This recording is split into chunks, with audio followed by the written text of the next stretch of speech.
Hello, my dear friends. How are you doing? Hope you are having an amazing day and not having to deal with drama. Ready for new stories I have for you today? Let's go to the first one. And don't forget to listen to the end of the story, guys, to hear my insights. Enjoy the stories, and don't forget to like and subscribe. And of course, don't forget to leave a comment. For most of my adult life, I believed I had done everything a good mother could do. I raised my son alone after my husband passed away unexpectedly in a car accident when our boy was just 4 years old. There was no time to grieve the way I wanted to. I didn't have the luxury. I had a mortgage, a toddler, and a heart that was shattered beyond repair. I pulled myself together, returned to work, and focused all my love and energy into raising my only child. We lived in a family home, a charming house in a quiet suburb I inherited from my parents. It wasn't flashy or modern, but it was warm, comforting, and filled with memories. This house had been in the family for generations. I grew up in it. My son took his first steps in it. My late husband and I planted every flower in the garden ourselves. It wasn't just a structure of bricks and wood. It was a living memory of everything I held dear. When my son met the woman he wanted to marry, I was genuinely happy for him. He was young, ambitious, and had found someone who seemed to bring joy into his life. His wife was lovely, or at least she appeared to be. She was polite, helpful, and always offered to lend a hand around the house. I welcomed her into our home with open arms. I knew they were saving for their first apartment and thought nothing of it when they asked if they could stay with me for a while. It was supposed to be temporary. I was delighted to have them around. I cooked for them, gave them space, even helped with some of their wedding costs. She felt like family, and it felt right. Months turned into a year, then another. They made no serious moves toward buying a place of their own. They didn't speak about it, and while I found it odd, I didn't question it. They were working, still saving, and life was expensive. I was just glad my house, once too quiet, was filled with laughter and life again. Then, a few months ago, I started experiencing severe headaches. At first, I brushed them off as stress or fatigue, but they became persistent and unbearable. After several appointments and tests, I received a diagnosis that felt like a punch in the chest. It was cancer, aggressive, and according to the doctors, I had approximately 3 months to live. The moment I shared the news with my son and his wife is one I will never forget. I sat them down in the living room and broke the news gently. Their reaction seemed genuine at the time. She cried and hugged me. He looked pale and shocked. They told me they were heartbroken. They promised they'd be there for me every step of the way. I believed them. I started getting my affairs in order. As anyone in that situation, I began thinking about what legacy I wanted to leave behind. The house was at the top of that list. I assumed my son, who had grown up there and shared so many memories within its walls, would treasure it. I thought it would be a great house for him and his wife to raise a family in. But then one evening, we were having dinner together. I had another crushing headache and excused myself early to go lie down. I made it to my bedroom, took a few deep breaths, and realized I had forgotten to bring up a bottle of water. Not wanting to trouble anyone, I decided to head back downstairs quietly and grab it myself. As I reached the bottom of the stairs, I stopped in my tracks. I heard their voices coming from the kitchen. They didn't hear me. I was about to call out, but some instinct made me pause. It was my daughter-in-law. Her voice was almost whispering as she told my son that she hoped I really only had 3 months left, that she couldn't wait to sell the house and buy an apartment in the city. She joked about how nice it would be to finally leave the old stinky suburb behind and live somewhere with culture and nightlife.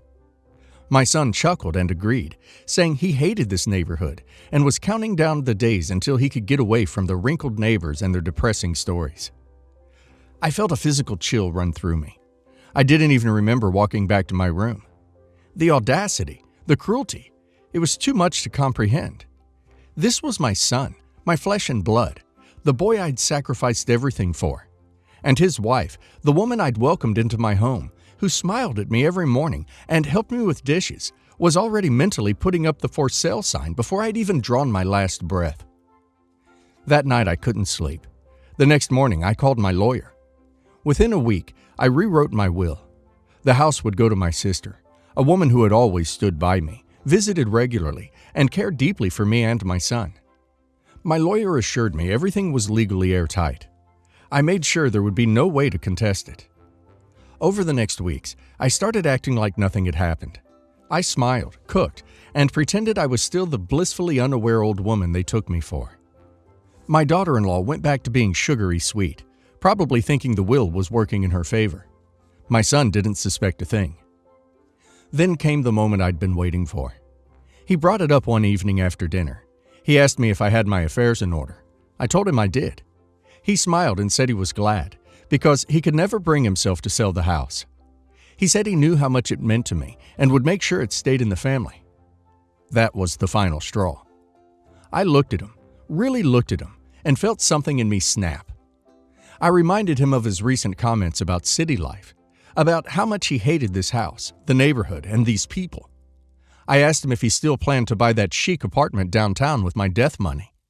He froze. I told him I might just live longer than 3 months.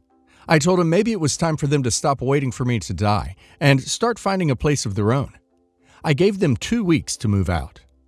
My daughter-in-law was livid. She screamed that I was heartless, that I wasn't worthy of being called a mother, that I was ruining her future. My son tried to argue, tried to guilt me. He said I was being emotional, that I misunderstood, that it was my tumor that was causing me to be confused. But there was no misunderstanding. They moved out 10 days later. They didn't have the money for an apartment in the city, of course. Now they're in a cramped rental, working longer hours. Don't know what they did with the money they were supposed to be saving, but apparently they can't afford anything decent. But then just when I thought things had settled down, my son called me. He told me he had spoken to a lawyer and that he was planning to contest my will. He said that because of my diagnosis, specifically the tumor, there was no way I could have properly understood what I was signing when I changed it. He insisted that I must have been confused or mentally compromised. He said his wife and him never had this conversation and that it was also my imagination. After that conversation, I sat alone for a long time. I started questioning myself. Maybe I had been too emotional. Maybe I wasn't thinking clearly at the time. I started wondering if I had acted too quickly, if the anger clouded my judgment. But the more I thought about it, the more I realized that no illness, no diagnosis, no amount of stress had created the words I overheard that night. I didn't imagine what they said. I didn't misunderstand what they meant. And I didn't hallucinate the fact that they were planning to exit before I even had a chance to fight. I may be sick, but I know exactly what I heard, and I know exactly why I made the decision I did. If my son wants to take this to court, so be it. I just want peace at the moment. I think OP is not the a-hole here. I don't think she misunderstood something. She overheard exactly what they really are. Changing her will was the smartest thing OP could have done. They don't deserve a dime, let alone a home built on generations of OP's family's love and hard work. Good for OP for standing up for herself and not letting them take advantage of her any longer. And now let's hear the community's opinion. Not the a-hole, not even a little. People show their true selves when they think no one is watching. You saw the truth, and you acted accordingly. Don't let your son guilt you into second-guessing yourself. Illness doesn't erase betrayal, and it sure as hell doesn't mean you owe them anything. Not the a-hole. The audacity of them to not only plan your death like it's a real estate investment, but then get mad when they don't get what they think they're entitled to. You're doing exactly what any sane person would do, protecting your legacy from two opportunistic vultures. Not the a-hole. OP, I'm so sorry you're going through this, but please don't doubt yourself for even a second. Your son and his wife showed their true intentions when they thought you weren't listening. Your tumor doesn't erase the fact that you caught them plotting to profit off your death like it was a real estate deal. They're just mad their plan fell apart. You didn't act out of confusion. You acted out of self-respect. Good for you. Growing up, I was told I had a maternal aunt, but that she was too selfish to have time for her family, and that was why I never met her. My parents would badmouth her every opportunity they got, but I never really got an answer about what happened. I was at a family function 2 years ago on my own, while my parents were out of the country. My parents will not attend events my aunt will be at, and being that she is child-free, my family was always given preference because of me. When I got to meet her, I was really struck by her. I knew I looked like her, but our personalities are similar. We immediately got along and we exchanged numbers. I didn't tell my parents I was talking to her because it wasn't their business and I'm an adult. As we got closer, I found out she was married before her current husband and he passed away after a hard fight with cancer. She's been helping me with my career path after graduate school, has great connections that have been absolutely amazing. My aunt wouldn't tell me what happened. She told me that it was between her and my parents, and that it didn't involve me. One night, I went over to dinner, and we were talking about my education. When I said my dad's parents paid for my college, she seemed surprised, but said nothing. Dinner wasn't awkward, and nothing seemed to be wrong. My aunt said she was tired after dinner and asked her husband to drive me home. I had a few glasses of wine. On the car ride, he told me that I was an adult and deserved to know the truth about what happened. And this is a first-hand account because he was there. He was my aunt's husband's best friend and best man. And before anyone comments, they both say her husband told them that it would happen after he passed, and they had his blessing. My parents disowned my aunt because she had a child-free wedding and wouldn't make an exception for me, but literally offered to pay for on-site childcare. But because I couldn't be there, they refused and belittled my aunt. They cut her off entirely, and I can honestly see them being this petty. They had a hard time having me. This is where it gets even worse. My maternal grandparents have been gone 10 years. They both died in an accident. When her husband was dying of cancer, my aunt reached out to my mom, only for my mom to ask her, "Well, he was the only family you needed at your wedding, wasn't he?" and hung up on her. The biggest thing, she sent my parents the money to pay for my college and grad school, and they didn't tell me. When he dropped me off, I immediately called them, and they admitted that it was true, but defended their position, saying that I should have been invited. I told them both they were horrible people to leave her alone for so long and never to contact me again. They have been blowing up my phone and showing up uninvited to my house. They are now harassing my aunt, who is almost inconsolable. I texted them to tell them it wasn't endearing their position to me, but they didn't stop until she blocked them both. I don't know what else to do now. Did I overreact? My aunt is crushed. Wow, your parents are a piece of work. They disown her over a petty thing like child-free wedding, and yet accept her money for your college education? They have a lot of apologizing to do. You did not overreact. If you haven't already, contact your aunt and tell her she has nothing to be sorry about, and that you want to keep your relationship with her, and properly thank her for your education. For your parents, tell them very clearly, until I get a full apology from you lying about my education, we won't be speaking anytime soon. Update. It didn't get any better, unfortunately. I cut all contact with my parents, and after they showed up to my place, demanding that I speak to them, and they refused to apologize for what they did. They said she turned her back on family, and I asked them how, by not wanting a toddler that would be bored out of her mind at a wedding ceremony? They looked like I'd slapped them, and I kept repeating that I'd have been bored as duck. I've seen some videos. It was a typical wedding, as lovely as it was, and it was literally only a few hours. They couldn't bear to part with me for a few hours? I said the only people I saw abandoning family here was them, especially when she called them as her husband was dying of terminal cancer, and they shunned her at her lowest. I said even after that, she still sent money for my college, and they couldn't even be decent people and be honest about that either. I told them I wanted nothing to do with him, and that they could consider themselves a childless couple, while she gained what would be the equivalent of an adult daughter, and then slammed the door in their faces. I eventually had to threaten them with the police when they wouldn't leave. I spent Thanksgiving with my aunt and her friends, who she has said are her family. They've been friends since high school and are just as warm as my aunt. Today she called me. My aunt has owned her small business for the past 15 years, and it is doing well. She told me that the person who is in the position in my field is retiring next year, and she would like me to consider the position. She said it is merit based on my work. She stressed there is no expectations, but if I come aboard, it'd be unfair of her to say that she'd want me to eventually take over the company, instead of selling it like she planned in the future. I accepted and will be starting my new position in the new year, so I can learn the accounts from the person in the position. My husband, 25 male, and I, 24 female, have been married about a year and a half. While we were in the early stage of dating, he moved into his parents' house to support them financially. rent, internet, phone bill, most everything. They grew up very poor and moved around a lot with 8 kids in the family, and his dad always struggled to find and keep jobs. When my husband first moved back in, his plan was for his dad to find a job within a couple months and start making enough money to get off their feet. They had 2 other kids still living in the house at the time, and a third who came back to stay with them after college. About 6 months of his dad still not finding a single job, I asked how it was going. He said his dad was applying for jobs here and there, but that his pride was standing in the way of applying for just any job. My husband even got his dad a job at his place of work, and he quit after a few weeks because it was too stressful. Prior to and during our engagement, we had multiple talks about his family's money situation, and we came to an understanding and an agreement that he would not be so quick to jump in and help, and that if anything serious came up, we'd talk about it. He also recognized how he had been taken advantage of by his parents for so long. Fast forward into marriage.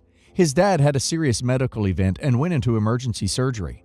It was rough, but he is doing good now. We had another talk because I knew they would be facing some medical bills. I told him I still had concerns he'd put his family above our family, me and him. He thanked me for sharing those feelings and reassured me that I would not be left out of the loop on anything. I felt really good about it. Well, as predicted, one of the first things his mom does during and after surgery is reach out to her children, who have families of their own, mind you, and ask if they can help with bills for the next few months. I had a gut feeling one night and went through my husband's phone. I know this is a controversial topic of its own. I found out that the other siblings had a group chat where they discussed all pitching in around $800 a month for who knows how long. My husband had also sent over a large sum of money from a separate bank account to his parents. Had I not gone through his phone, I never would have known. I told him to get rid of his separate bank account and that he is not to be providing financially for his family anymore, period. He agreed. We get into another argument a month down the line because he still had not gotten rid of the separate bank account. He was going to do it when it was convenient for him. Now, just this past week, I found out he spent about $200 on baseball game tickets for his mom, dad, and little brother. It was his dad's birthday, so I get wanting to treat dad. I was not informed that, yet again, he was paying everyone's way so that everyone could have a good time. He later said that his mom told him she would pay for his food at the game and apologized for not giving me all the details. He also got defensive, saying that I never try to truly understand why he does things and that I don't understand him. So I asked him why he doesn't try to explain why he does things up front to me and why he is so secretive. The root of my annoyance comes from growing up in a family where my parents worked hard to get where they are now and teaching me the same. My husband is a very hard worker and extremely good at what he does. But his parents don't get it, and I feel protective. Am I being too micromanaging? Am I overreacting? Can anyone else relate on either end of the spectrum? You have different ideas about how family should be supported and whether some finances should be separate. That's a big deal. I don't honestly think he's terribly unreasonable to want to help. If you two can afford it, or if he can afford it out of his own spending money that you've both agreed on. But apparently he's not good at advocating for himself, versus just telling you what you want to hear to avoid a confrontation.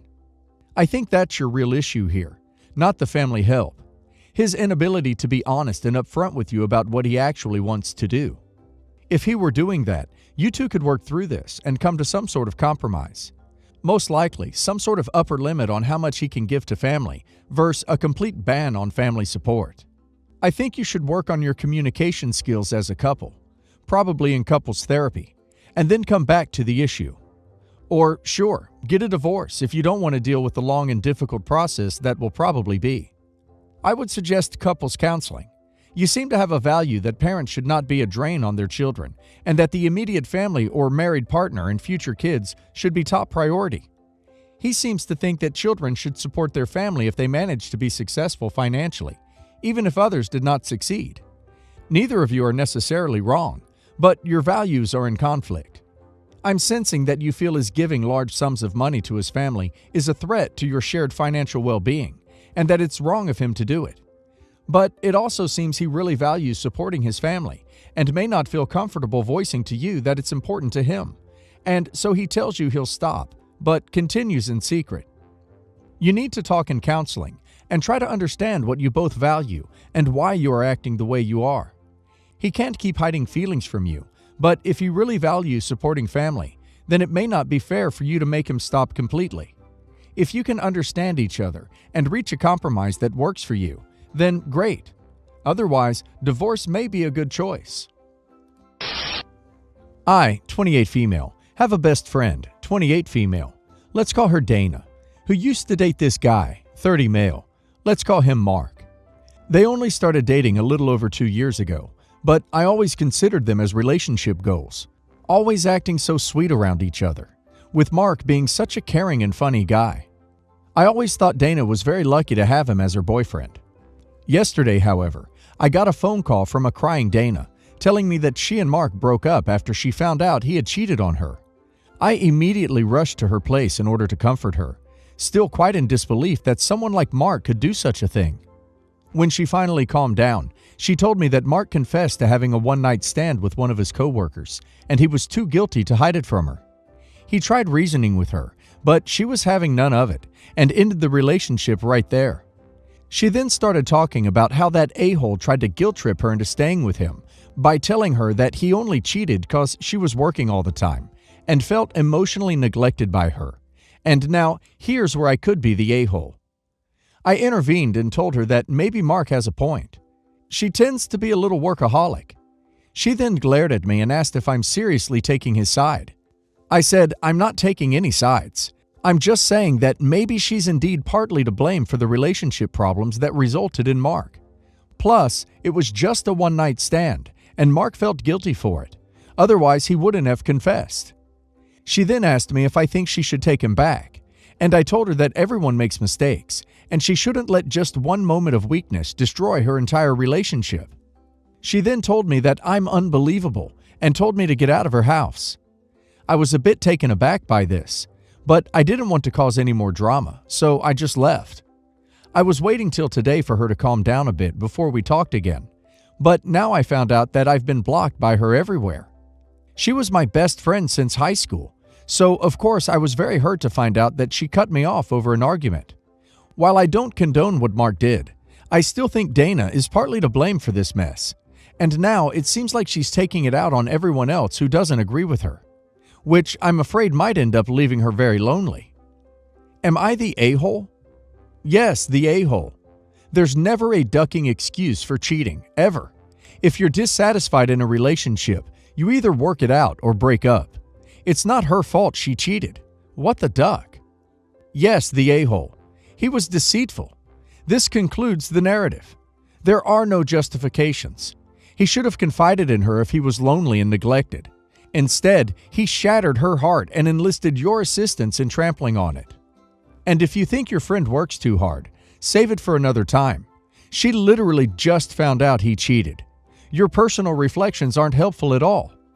I think OP has idolized this guy because she saw the relationship as something she wanted for herself and doesn't want to let go of the concept she had of Mark before he turned out to be so depressingly human. My husband, 29 male. Me, 26 female. I'll keep this short.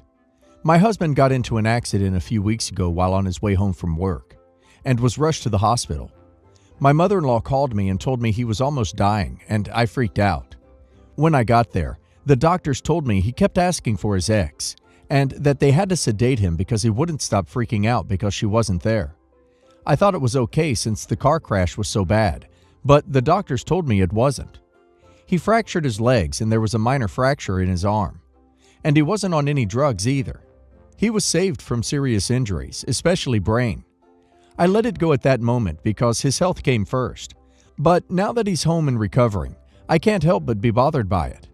I brought it up last night, 3 weeks after the accident, and he went off on me, saying I don't know what it feels like to be in that position, and that I made his misery about myself. He said I don't understand the dynamic between them and what they had. So I should stop bringing it up and that this wasn't about me.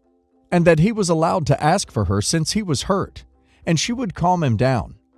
Then texted his mother, who berated me over it. She said my main priority should be caring for him till he's back on his feet. A part of me wants to be petty and leave and tell him to call his ex-wife and ask her to take care of him instead. What should I make of this situation? I've been taking care of him and catering to all his needs, and I haven't even gotten a single thank you. Am I an a-hole for bringing it up? Not the a-hole.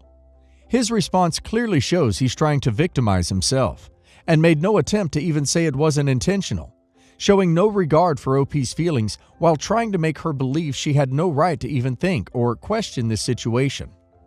OP could have had no insecurity and just been curious, found it funny, but he point-blank got defensive and turned it around on her just for asking. OP, leave. He does not value you as a partner or a lover. He's aptly demonstrated that his only interest is in his ex, and you're just a convenient maid. Personally, I wouldn't even let it get to therapy. I'd just leave him at that point. I don't know if y'all will consider therapy, but I do hope you put yourself higher up on your list of priorities. You have a big heart. Don't let an a-hole waste it. Not the a-hole.